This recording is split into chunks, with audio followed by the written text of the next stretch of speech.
The Republic, a Niña Bonita, the beautiful girl. 5 years before the Civil War, joyful demonstrations throughout Spain agreed to the proclamation of the Republic.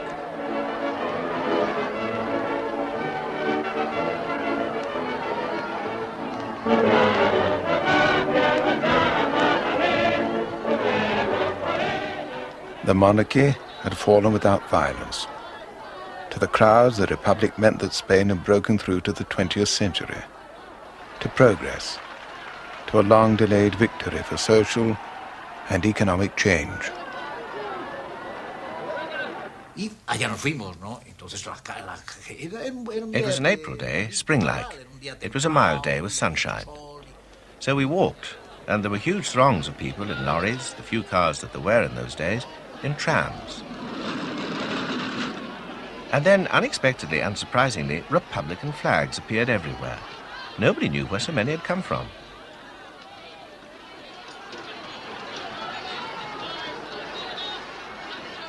While the crowds rejoiced, King Alfonso was spending his final hours in the royal palace.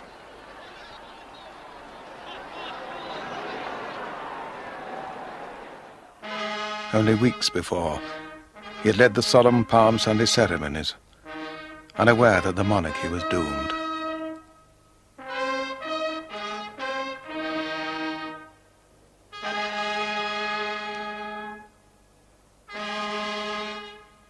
Over the years, one part of Spanish society after another had lost faith in the monarchy. The middle class despised Alfonso XIII for tolerating a 7-year military dictatorship. The ruling classes now feared the king could no longer protect them. And for the workers out on the streets that day, the monarchy was the clamp, holding an oppressive system together. 2 days before, on April the 12th, royalist parties were heavily defeated in local elections. Suddenly the king understood his own isolation. While Spain rejoiced, he went unresisting into exile. The king was replaced by a government of mostly middle-class liberals, but their plans for an advanced democracy were out of step with history. Elsewhere in Europe, liberalism was weakened by economic depression, poisoned by dictatorship. The government was releasing huge forces in this tightly repressed society, the class hatreds of the agrarian poor and of the rapidly growing working class.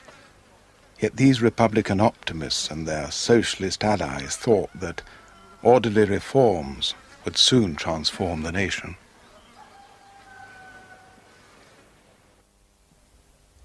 Justino de Azcárate was a member of that first Republican government of 1931. There was this feeling of freedom. For many years, publications had been subject to censorship, and academic freedom had been restricted. Now there was a general trend towards freedom, and also new laws to create a social and economic order that would be more just and more egalitarian.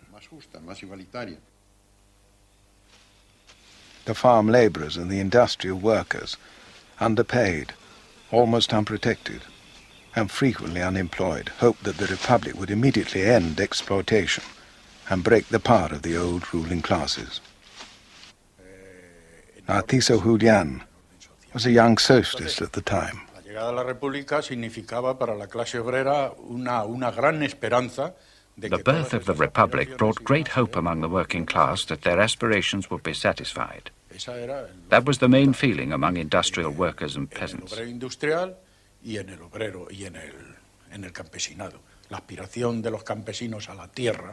For centuries, peasants had longed to own land. Industrial workers wanted their union rights recognized, the right to strike, to a fair salary, to social benefits that they didn't have, social security, and so on. Sociales que no las tenía, ¿no? Desde el punto de vista de la seguridad social y de todas estas cuestiones. So here were all these social and economic problems that had to be solved. The arrival of a democratic regime of the Republic meant so much for a vast majority of workers, the hope that all these aspirations would come true.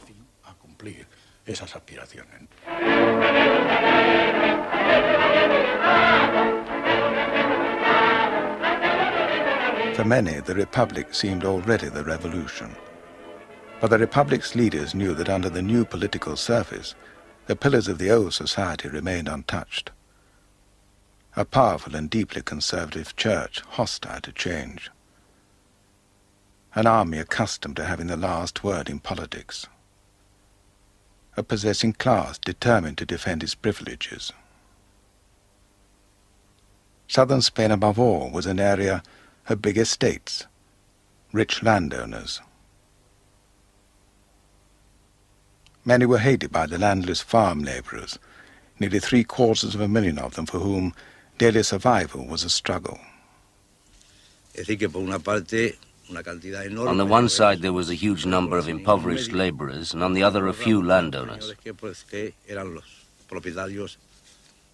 And this meant tremendous humiliation, to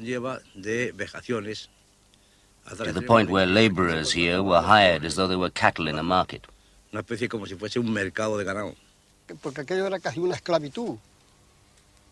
It was virtual slavery, because there were no fixed wages. They paid what they wanted to pay. In many families, children went to bed hungry, because you didn't get paid enough. You weren't paid enough for subsistence.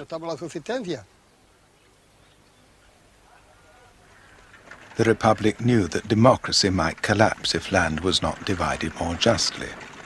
But its complicated, cautious reforms disappointed farm workers while alarming the landlords. Well, the main reason was that the Republic, right from the very start, was totally opposed to rural property. It campaigned against rural property. You see, under the Republic, more and more people believed in the slogan, neither property, nor God, nor bosses. And that's nearly revolutionary language. That's how it really was at the time. So it's quite natural that landowners would resist this. It's quite understandable. The landless have an inborn desire to own land, so the Republican propaganda about land reform raised a lot of interest and immediate support. They felt very frustrated when reform didn't take place. So much so that they then tried to grab land. Well, they not only tried, they did occupy land. The landless poor were impatient to take over the fields that the Republic hesitated to give them. Was there a chance for gradual change without violence? One land reform official, José Vergara, was soon disillusioned. Yo creo efectivamente que es imposible hacer una reforma agraria sin revolución. I believe that it is impossible to carry out an agrarian reform without a revolution which dismantles the existing political and social structures. In a country where the land is owned by a small group of people who constitute an influential social sector, you have to fight for the land. You will not be given it voluntarily. In the same way that those who do not have land fight for it, those who possess it fight to preserve it.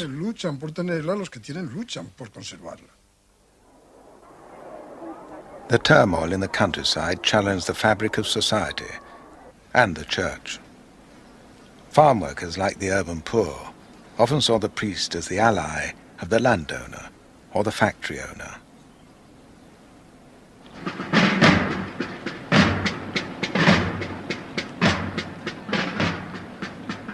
But the church still held the respect of the rich and powerful, and of many humble Spaniards as well. There was as much reverence as there was hatred. It was said that Spaniards always followed their priests with a candle or with a club. But anti-clericalism, a fanatical determination to break the hold of the Catholic Church over society, united liberal Republicans and socialists alike. It was a principle on which the Republic refused to compromise.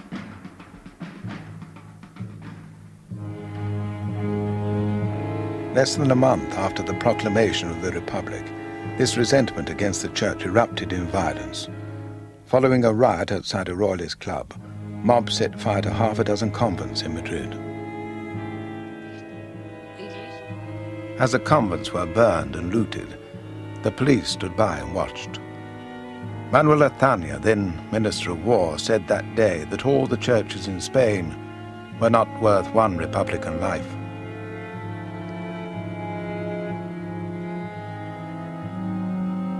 Words like these were never forgotten or forgiven.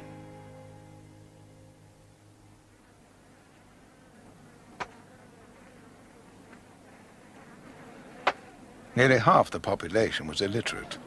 The Republican government set about building a non-religious state education system. The church's hold over minds was to be broken. In the first years of the Republic, nearly 10,000 schools were opened. Soon the Republic was taking art and culture to every corner of Spain.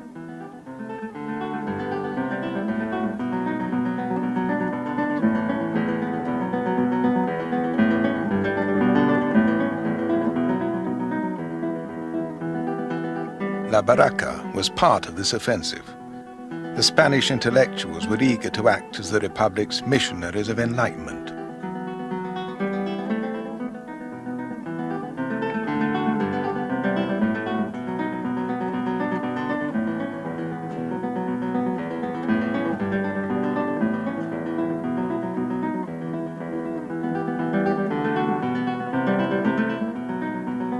Federico García Lorca, poet and playwright, took the theatre to remote villages.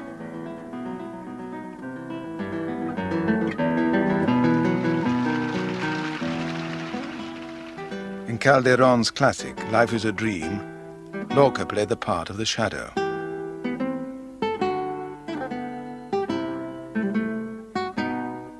He was to be one of the Civil War's first victims.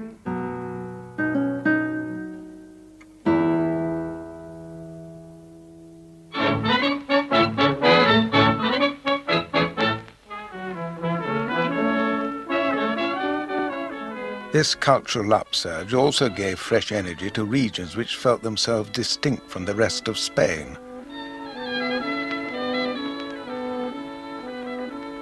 Catalonia and the Basque Country above all retained a proud awareness of their own histories. Since the turn of the century, their demand for self-government had grown louder and angrier. National unity obsessed army officers. Spain had already lost most of its world empire. In the Moroccan Wars of the 20s, it nearly lost one of its last foreign possessions. Francisco Franco helped to turn defeat into victory and became a general at the age of only 33. The Republic planned to reform the army, which was so archaic and top-heavy that there was one officer to every 11 soldiers. The army regarded these changes with heavy suspicion, but it was a grant of self-government to Catalonia, which conservative officers saw as the most immediate threat to the unity of the nation.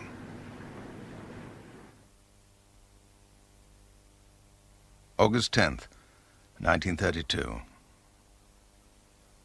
General Sanjurjo led an unsuccessful rising against the government. 16 months earlier, as commander of the police, he had decided not to resist the coming of the Republic. Now his action was a warning that the loyalty of the armed forces was coming under strain. General Sanjurjo was imprisoned, but the government allowed him to entertain his family and supporters. In Madrid, the government's victory over the rising was celebrated with parades and demonstrations in support of the Republic. The Sanjurjo rising was premature. The right wing and the traditional powers in Spanish society were not yet ready to overthrow the Republic, but they detested the reforms, and their alarm was growing.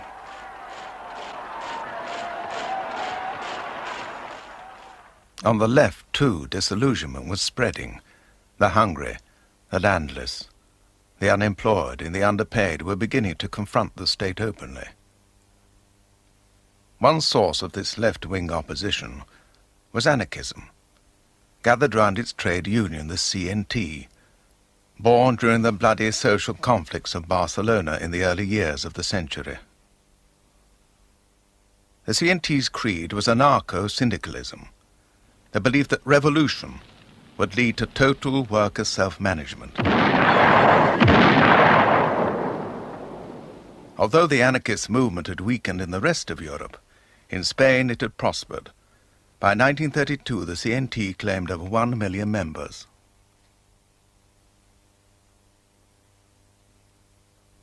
Federico Montsegna was a young anarchist leader. I believe there's something different, special about Spaniards, created by the mixture of so many different races, by their history, and by constant oppression. They were oppressed first by feudalism, then by an all-powerful bourgeoisie, by an army that has always cast its long shadow over Spain, by the pressure of the church. And all of this has created a constant spirit of rebellion among Spaniards. It has driven them towards ideas of emancipation, towards revolutionary concepts of society and of life. When the Republic was proclaimed in 1931, the anarchists declared, "We remain in open war with the state." They rejected all governments, monarchies or republics. They fought for a society of equal, cooperating human beings, freed from the curses of private property, God, and bosses. In Spain, extremes of poverty created a climate ripe for revolutionary violence. In January 1933, anarchists led futile risings in several Andalusian villages. One of them was Casas Viejas. The police showed the villagers no mercy. Prisoners were shot.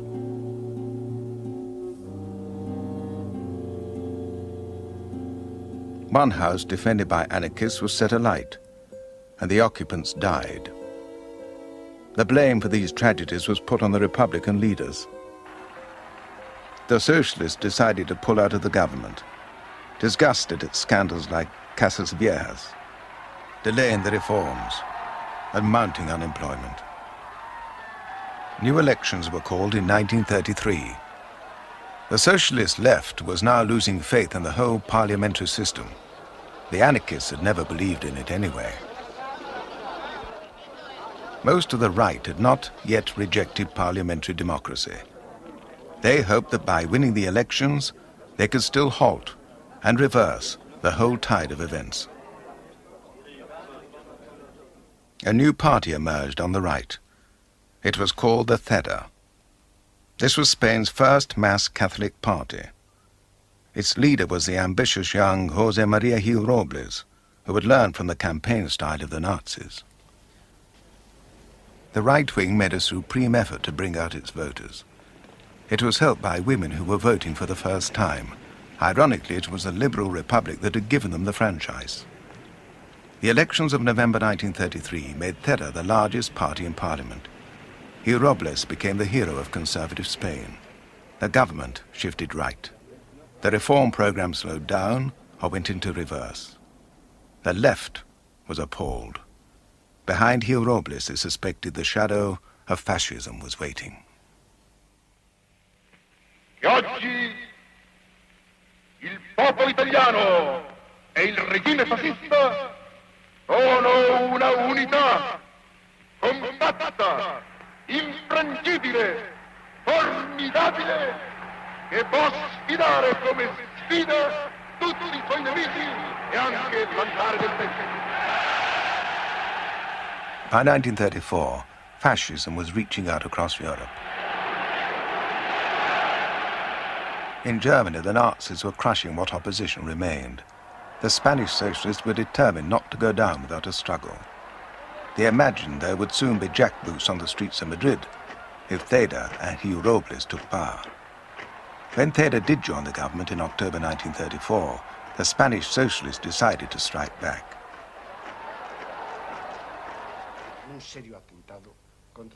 Socrates Gómez was a member of the socialist youth. Que había habido un proceso de regresión muy grave en la política española y que estábamos y éramos conscientes. We felt there'd been a serious regression in Spanish politics, and we were well aware that even without a civil war, fascism could come to power in Spain, perhaps camouflaged behind politicians such as Gil Robles. And this is what led us to strike. Y eso nos aconsejó el ir al movimiento huelguístico. You must realize that this wasn't just another strike for things like wages or better working conditions. This was a revolutionary strike, and our aim was to overthrow the government and take power. The socialists summoned the workers to rise against the elected government, but the insurrection was easily defeated everywhere, except in the northern mining district of Asturias. There, the whole left for once united in rebellion. Socialists and anarchists, communists and Trotskyists seized control and declared the revolution.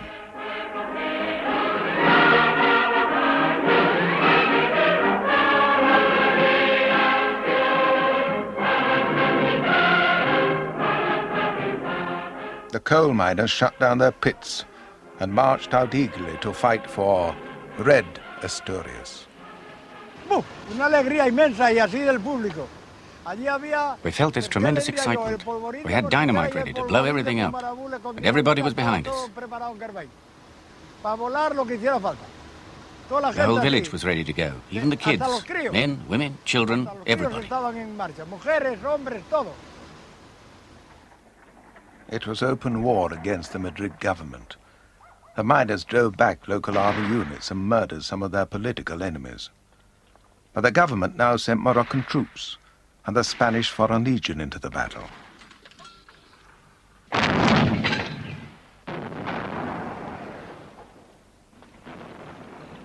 A fortnight after it had begun, the Asturias Rising had been broken.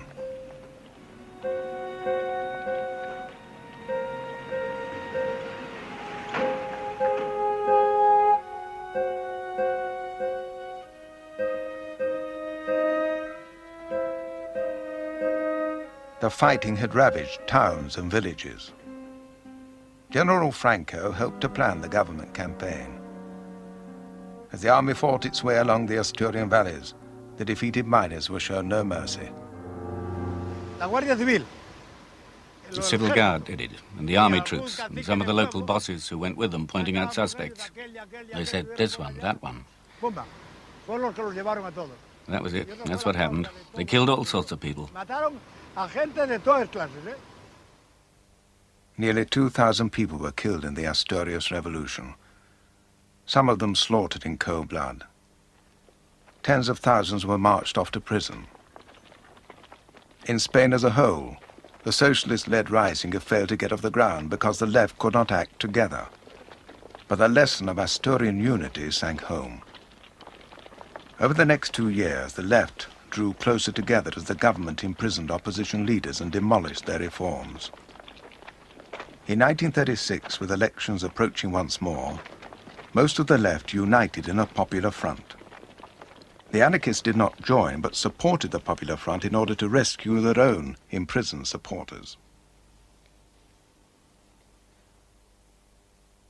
On the right, Gil Robles launched a noisy, confident campaign.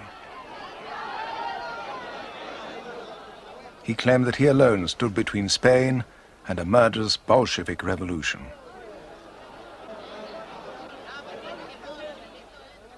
February the 16th, polling day, was a turning point in the history of Spain.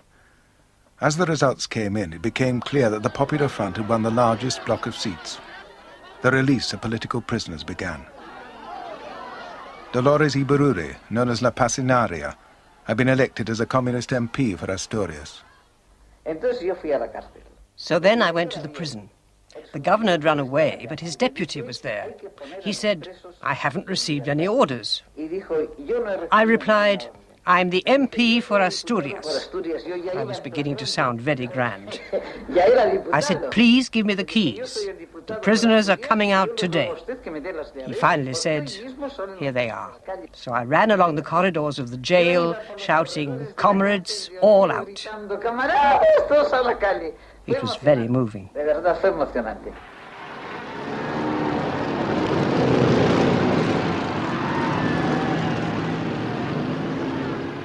All Barcelona turned out for the return from prison of Luis Companys, Catalonia's president. The working class parties refused to join the government. The left Republicans were now trapped between the panic of conservative Spaniards and the excited hopes of the workers. Strikes and land seizures broke out as workers tried to win back what had been lost in the last 2 years. As the prisoners marched out into the fresh air, the right concluded that Gil Robles' parliamentary politics had let them down. Conservative hopes now followed a new star, José Calvo Sotelo. But for some, the time for parliamentary compromise had already passed. Tomás Garicano Goñi was a young conservative officer. I was not a member of any political party, but we felt there was no way out. As Gil Robles wrote later, peace was not possible. For me, this was only too true. And there's something else, perhaps too embarrassing to recall, but that one has to admit. At that time, we couldn't stand each other. Divisions and tensions had reached such a point that even seeing a socialist, not to mention a communist, was the same as seeing the devil. Some 15,000 members of Gil Robles' youth movement defected and went over to the Falange, Spain's own fascist party, which had been founded by José Antonio Primo de Rivera in 1933.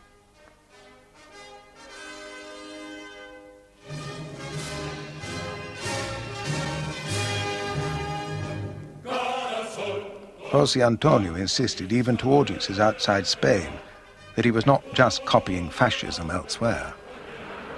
The movement we are initiating in Spain is not a copy of any foreign movement.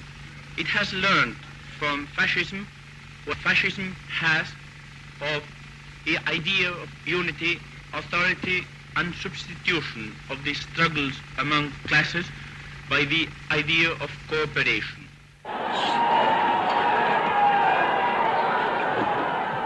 The climate of violence allowed the Falange to flourish.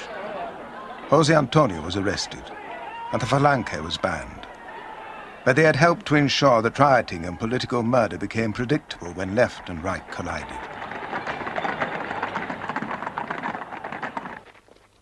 While men were using fists, stones, bullets to settle political arguments, they were also using direct action to escape from poverty. On the dry hills of Estremadura, the patience of the farm laborers now snapped. They surged out to occupy the land they had yearned for. On a single day, March 25, 1936, some 60,000 landless workers took over 3,000 farms. Revenge was in the air. The landowners feared that they could lose not only their estates, but their lives. And there was trouble brewing in Navarre, in the north of Spain, but this time from the right.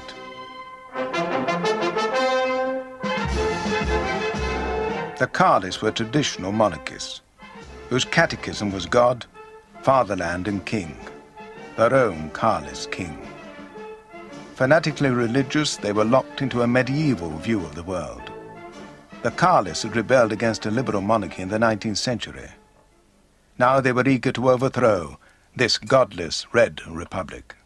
Amid the growing breakdown in law and order, some army officers resolved that they must act. The government had sensed the danger and posted some of the most disaffected generals away from the mainland. General Franco was sent to the Canary Isles. But General Mola was unwisely posted to Pamplona in the Carlist country.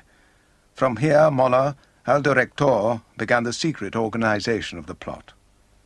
At first, Mola encountered reluctance among some key figures. He had assigned to General Franco the job of launching the rising in Spanish Morocco. Franco would take command of the Moors and foreign legionaries he had led in the 1920s.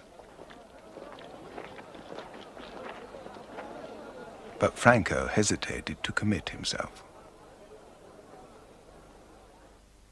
Ramon Serrano Suñer was Franco's brother-in-law.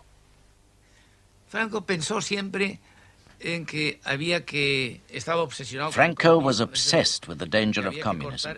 He was convinced that communism had to be stopped, but he was in no hurry. He thought the danger wasn't so imminent, and he was quite happy staying in the Canary Isles.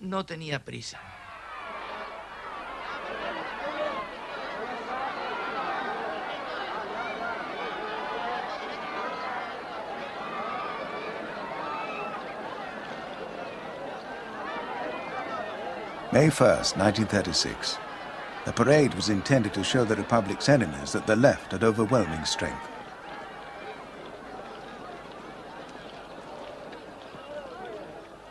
Largo Caballero, whom some call the Spanish Lenin, was the most extreme socialist leader. He was now calling for a revolution that would impose the dictatorship of the proletariat. The right was terrified. A mere spark could detonate the tension. During the parade, the cry went up that nuns had given poisoned sweets to the children. Crowds broke away and set fire to a convent. The government of the Republic was fighting desperately to stave off the collapse of the state itself, but the socialists still refused to join the coalition. The leadership of the Republic was now increasingly isolated. On June 16th, José Calvo Sotelo, the opposition leader, proclaimed himself in favor of a strong, integrated state, which would end strikes, lockouts, starvation wages, and anarchic liberty. He ended by saying, "Many call this a fascist state. If it is, then I, who share that idea of the state and believe in it, declare myself fascist." In Pamplona, July 7, 1936 brought the annual running of the bulls, the festival of San Fermin. The crowds of visitors were good cover for Mola's emissaries. I received a message from a friend saying that they were all there having a good time and that I should join them as I had done in previous years. This was the coded message I was expecting.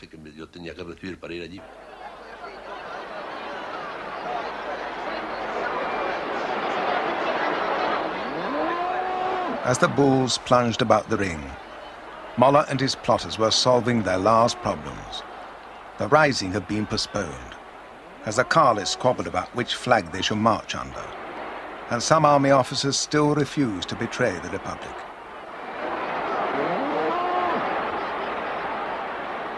But José Antonio, after complaining that Mola's movement was too conservative for his radical fascism, had finally promised support. At last, Mola felt that he could go ahead. I met Mola and he told me everything was ready, and the names of the officers who were assigned to each region. Franco, still in the Canary Isles, got a message to Mola. In the first days of July, July the 6th or 7th, Franco had sent a message to Mola, written on a piece of paper carried by a woman in her belt, saying, "Geography, Tetuan, insufficient." Franco, devious and prudent, was still calculating his own chances.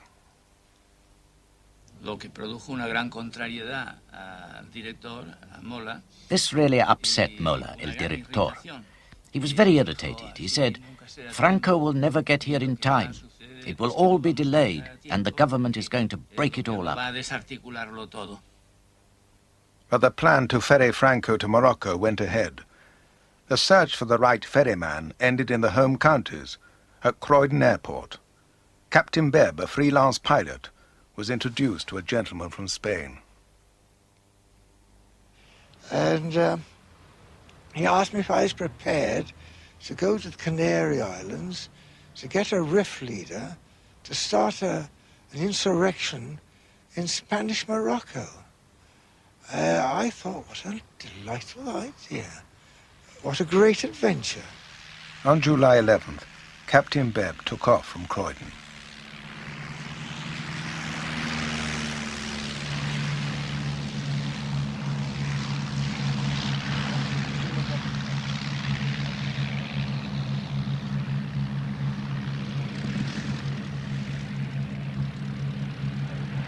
By the night of the 12th, he had got as far as Casablanca on his way to the Canary Isles.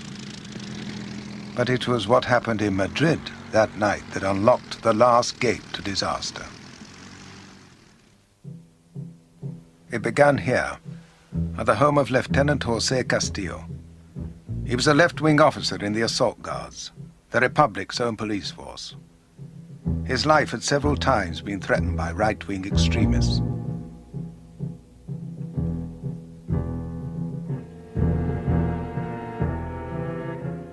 It was nearly 9:30 at night. Castillo was leaving home to go on duty at the police station, no more than a 10-minute walk.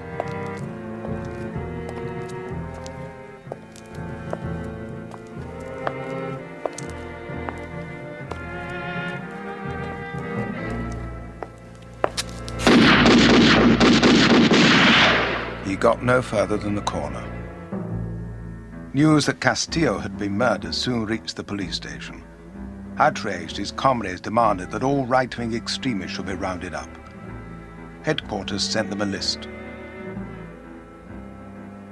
It was Lieutenant Leon Lupion who gave out the names to the arrest squads. A los oficiales que había por aquí les fuimos entregando. I handed out 2 or 3 names to each of the other officers, and they went off in police vans with several guards. A esa misión.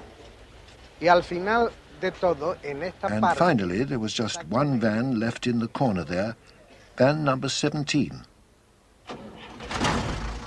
Van 17 was the last to set out, at 3 in the morning. Nobody knows who was on its list for arrest. All that is clear is that a van arrived at the home of the leader of the opposition, the right-winger José Calvo Sotelo. They asked him to step down to the station for questioning. He promised to telephone soon to his family, unless, he added, these gentlemen blow my brains out.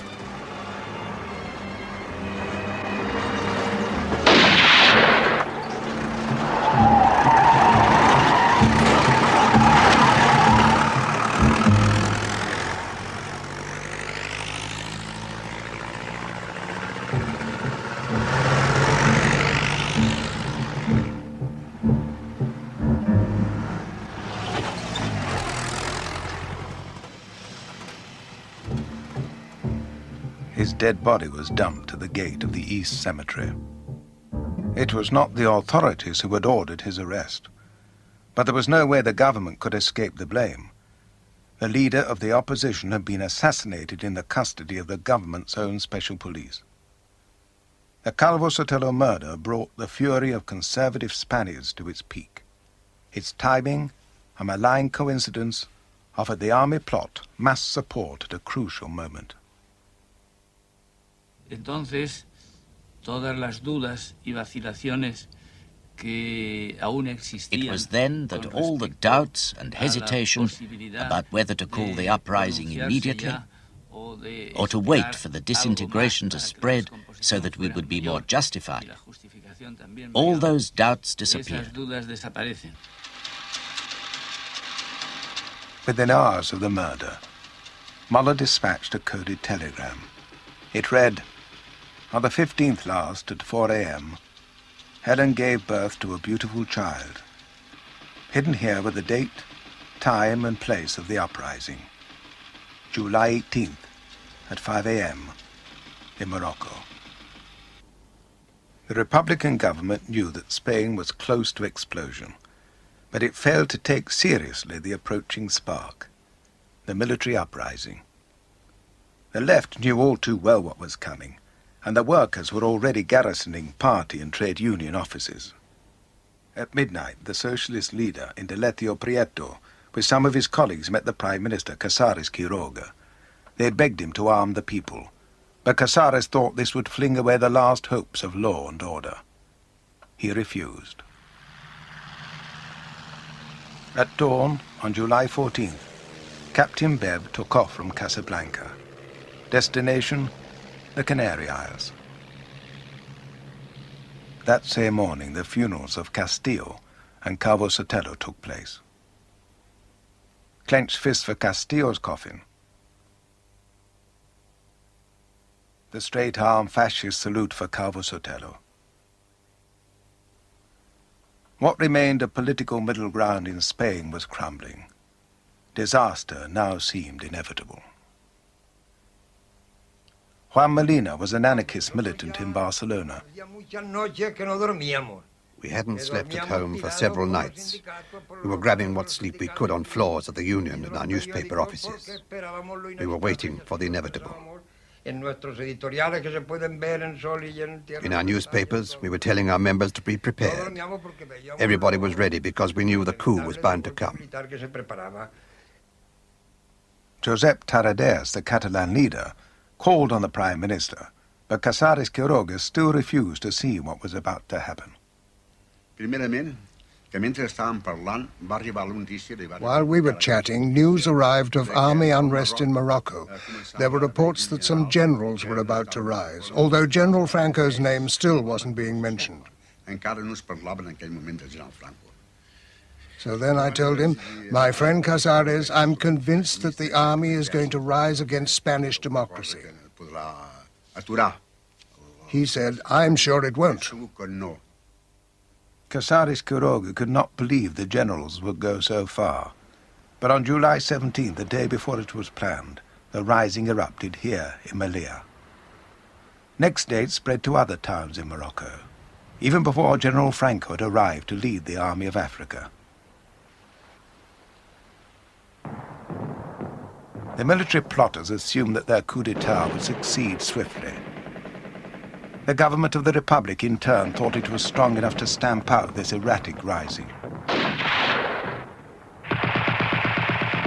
Both were terribly wrong. The rising spread to the mainland, and the rebel generals soon controlled great tracts of the countryside. But the workers were now at last given arms, and with loyal police units they defeated the military in most of Spain's industrial cities.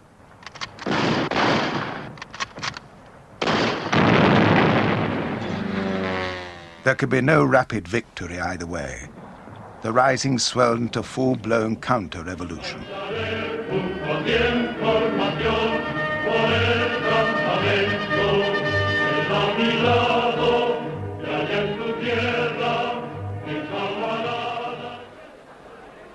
On the other side, the workers, now pouring out to the barricades, were using their rifles for a Spain which was to become not just republican, but revolutionary. There was no way left to prevent the conflict which was to rage across Spain for almost 3 years. There could be no more negotiation, no compromise. It could only be civil war.